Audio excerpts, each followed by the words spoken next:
ਅਗਲੀ ਖਬਰ ਵੱਲ ਚੱਲੀਏ ਜੋ ਮੈਸਾਚੂਸੇਟਸ ਤੋਂ ਆ ਰਹੀ ਹੈ ਜਿੱਥੇ 9 ਲੋਕਾਂ ਦੀ ਮੌਤ ਹੋਈ ਹੈ ਇੱਕ ਅਸਿਸਟਡ ਲਿਵਿੰਗ ਫੈਸਿਲਿਟੀ ਜੋ ਫਾਲ ਰਿਵਰ ਮੈਸਾਚੂਸੇਟਸ ਦੇ ਵਿੱਚ ਆ ਉੱਥੇ ਅੱਗ ਲੱਗ ਗਈ 70 ਦੇ ਕਰੀਬ ਲੋਕ ਉਸ ਬਿਲਡਿੰਗ 'ਚ ਰਹਿੰਦੇ ਸੀ ਕਈ ਲੋਕਾਂ ਨੇ ਛਾਲਾਂ ਮਾਰਨ ਦੀ ਵੀ ਕੋਸ਼ਿਸ਼ ਕੀਤੀ ਪਰ ਬਹੁਤੇ ਜਿਹੜੇ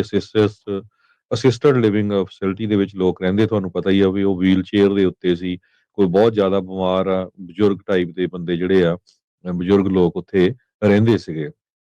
ਸੋ ਮੈਸਾਚੂਸੇਟਸ ਦੇ ਗਵਰਨਰ ਮੌਰਾ ਹੀਲੇ ਉਹਨਾਂ ਨੇ ਇਹ ਕਿਹਾ ਵੀ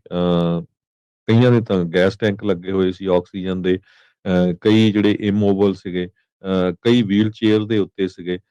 ਆਪਾਂ ਬਚਾਉਣ ਦੀ ਕੋਸ਼ਿਸ਼ ਤਾਂ ਕੀਤੀ ਆ ਪਰ 9 ਜਾਣਿਆਂ ਦੀ ਮੌਤ ਹੋ ਗਈ 35 ਜਾਣੇ ਹਸਪਤਾਲ ਦੇ ਵਿੱਚ ਐਡਮਿਟ ਹੋਏ ਆ ਜਦ ਕਿ 5 ਫਾਇਰ ਫਾਈਟਰਸ ਵੀ ਜਿਹੜੇ ਆ ਉਹ ਫੱਟੜ ਹੋਏ ਹੈਗੇ ਆ ਇਹਨਾਂ ਚੋਂ ਇੱਕ ਜਣਾ ਬਹੁਤ ਕ੍ਰਿਟੀਕਲ ਕੰਡੀਸ਼ਨ ਦੇ ਵਿੱਚ ਹੈਗਾ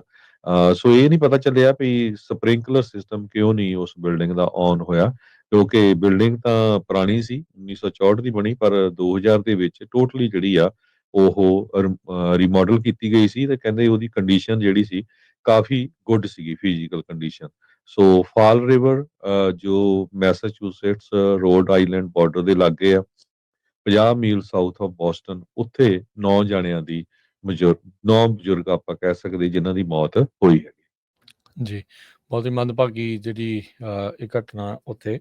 ਵਾਪਰੀ ਆ। ਅਗਲੀ ਖਬਰ ਵੱਲ ਚੱਲੀਏ ਜੋ ਮੈਸਾਚੂਸੇਟਸ ਤੋਂ ਆ ਰਹੀ ਹੈ ਜਿੱਥੇ 9 ਲੋਕਾਂ ਦੀ ਮੌਤ ਹੋਈ ਹੈ ਇੱਕ ਅਸਿਸਟਡ ਲਿਵਿੰਗ ਫੈਸਿਲਿਟੀ ਜੋ ਫਾਲ ਰਿਵਰ ਮੈਸਾਚੂਸੇਟਸ ਦੇ ਵਿੱਚ ਆ ਉੱਥੇ ਅੱਗ ਲੱਗ ਗਈ 70 ਦੇ ਕਰੀਬ ਲੋਕ ਉਸ ਬਿਲਡਿੰਗ 'ਚ ਰਹਿੰਦੇ ਸੀ ਕਈ ਲੋਕਾਂ ਨੇ ਛਾਲਾਂ ਮਾਰਨ ਦੀ ਵੀ ਕੋਸ਼ਿਸ਼ ਕੀਤੀ ਪਰ ਬਹੁਤੇ ਜਿਹੜੇ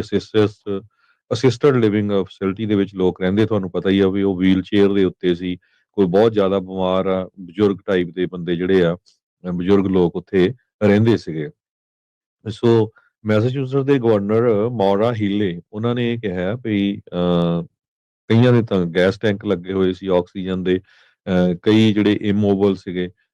ਕਈ ਵੀਲ ਚੇਅਰ ਦੇ ਉੱਤੇ ਸੀਗੇ ਆਪਾਂ ਬਚਾਉਣ ਦੀ ਕੋਸ਼ਿਸ਼ ਤਾਂ ਕੀਤੀ ਆ ਪਰ 9 ਜਾਣਿਆਂ ਦੀ ਮੌਤ ਹੋ ਗਈ 35 ਜਾਣੇ ਹਸਪਤਾਲ ਦੇ ਵਿੱਚ ਐਡਮਿਟ ਹੋਏ ਆ ਜਦ ਕਿ 5 ਫਾਇਰ ਫਾਈਟਰਸ ਵੀ ਜਿਹੜੇ ਆ ਉਹ ਫੱਟੜ ਹੋਏ ਹੈਗੇ ਆ ਇਹਨਾਂ ਚੋਂ ਇੱਕ ਜਣਾ ਬਹੁਤ ਕ੍ਰਿਟੀਕਲ ਕੰਡੀਸ਼ਨ ਦੇ ਵਿੱਚ ਹੈਗਾ ਸੋ ਇਹ ਨਹੀਂ ਪਤਾ ਚੱਲਿਆ ਵੀ ਸਪ੍ਰਿੰਕਲਰ ਸਿਸਟਮ ਕਿਉਂ ਨਹੀਂ ਉਸ ਬਿਲਡਿੰਗ ਦਾ ਔਨ ਹੋਇਆ ਕਿਉਂਕਿ ਬਿਲਡਿੰਗ ਤਾਂ ਪੁਰਾਣੀ ਸੀ 1964 ਦੀ ਬਣੀ ਪਰ 2000 ਦੇ ਵਿੱਚ ਟੋਟਲੀ ਜਿਹੜੀ ਆ ਉਹ ਰੀਮਾਡਲ ਕੀਤੀ ਗਈ ਸੀ ਤੇ ਕਹਿੰਦੇ ਉਹਦੀ ਕੰਡੀਸ਼ਨ ਜਿਹੜੀ ਸੀ ਕਾਫੀ ਗੁੱਡ ਸੀਗੀ ਫਿਜ਼ੀਕਲ ਕੰਡੀਸ਼ਨ ਸੋ ਫਾਲ ਰਿਵਰ ਜੋ ਮੈਸਾਚੂਸੇਟਸ ਰੋਡ ਆਈਲੈਂਡ ਬਾਰਡਰ ਦੇ ਲਾਗੇ ਆ 50 ਮੀਲ ਸਾਊਥ ਆਫ ਬੋਸਟਨ ਉੱਥੇ 9 ਜਾਣਿਆਂ ਦੀ ਬਜ਼ੁਰਗ 9 ਬਜ਼ੁਰਗ ਆਪਾਂ ਕਹਿ ਸਕਦੇ ਜਿਨ੍ਹਾਂ ਦੀ ਮੌਤ ਹੋਈ ਹੈ ਜੀ, ਬਹੁਤ ਹੀ ਮੰਦਭਾਗੀ ਜਿਹੜੀ ਇਹ ਘਟਨਾ ਉੱਥੇ ਵਾਪਰੀ ਆ।